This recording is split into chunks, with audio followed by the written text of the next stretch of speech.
কাল মোদিজি আসছেন বাংলায় মেট্রো উদ্বোধন করতে।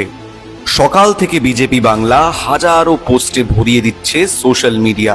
কিন্তু আপনারা জানেন কি, এই অরেঞ্জ লাইনের টাকা আর সময় কবে আর কে স্যাংশন করেছিলেন? একটু গুগলেই লিখুন অরেঞ্জ লাইন কলকাতা মেট্রো। উইকিপিডিয়াতেই স্পষ্ট লেখা, This project was sanctioned in the budget of 2010-11 by Mamata Banerjee with a project deadline of 6 years. মানে কি, 2017তেই মেট্রো চালু হওয়ার কথা ছিল, কিন্তু হয়নি।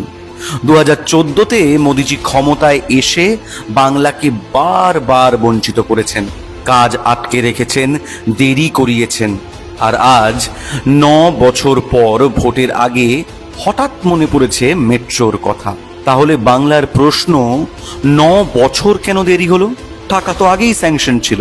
কাল যখন মোদিজি আসবেন, এর উত্তর চাইবে বাংলা। জয় বাংলা।